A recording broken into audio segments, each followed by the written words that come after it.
இன்றே டவுன்லோட் செய்து உங்கள் ஃபேவரட் ஷோக்களை என்ஜாய் பண்ணுங்க.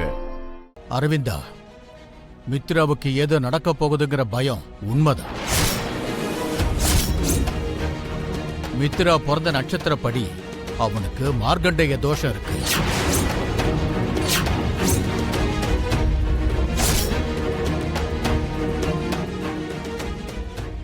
மார்க்கண்டேய தோஷமா? அப்படின்னா ஏதாவது ஆபத்தா சாமி? எந்த ஒரு தோஷத்துக்கும் அதுக்கு பரிகாரம் உடனே கிடைக்கும். ஆனா மார்க்கண்டேய தோஷத்துக்கு அப்படி இருக்காது.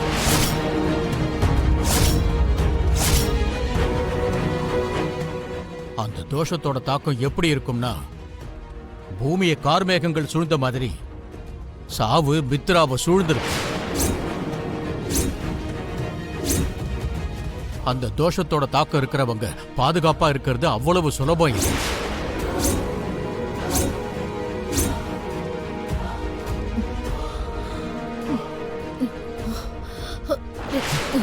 அரவிந்தா, பெரியம்மா, சாமி, இதுக்கு பரிகாரம் எதுவும் இல்லையா? இருக்கு, ஆனா அது ரொம்ப கஷ்டமானது. சாமி, தோஷ பரிகாரங்களுக்காக எவ்வளவு கஷ்டத்தை வேணாலும் நான் தாங்கிக்கிறேன்.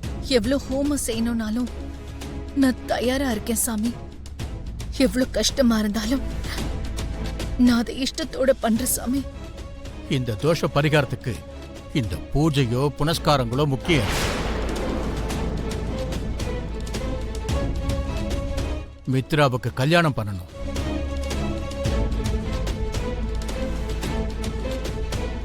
நீங்க ரொம்ப கஷ்டம்னு சொன்னீங்க. கல்யாணம் தானே. என் பையனை கல்யாணம் பண்ணிக்க நிறைய பொண்ணுங்க காத்திருக்காங்க. உடனே அவங்கள யாரையாவது மித்ராக்கு கல்யாணம் பண்ணி வைக்கிறோம். நீங்க மித்ராவுக்கு ஏதோ ஒரு பொண்ணை கட்டி வைக்க கூடாது. மித்ரா ஜாதகத்துக்கு ஏத்த பரிகாரமா லட்சத்துல ஒரே பொண்ணுக்கு தான். அப்படி ஒரு ஜாதகம் இருக்கிற பொண்ணை நீங்க தேடி கண்டுபிடிக்கணும். அப்படி ஒரு ஜாதகம் உள்ள பொண்ணுதான் மித்ராவை அந்த ஆபத்திலிருந்து காப்பாற்ற முடியும். சாவுக்கு எதிர்மருந்து அமிர்தம். இப்ப மித்ராவோட தோஷ நிவாரணத்துக்கு எதிர்மருந்து வேணும்னா அப்படி ஒரு பொண்ணை மித்ராவுக்கு கல்யாணம் பண்ணி வைக்கணும். அந்த பொண்ணுதான் அவனுக்கு நிழலா இருக்கணும். சிரஞ்சீவியா லட்சுமி சௌபாகியவதியா இருக்கிற அந்த பொண்ணை மித்ராவுக்கு நீங்க கட்டி வைக்கணும். சீக்கிரமா அந்த வேலையை பாருங்க.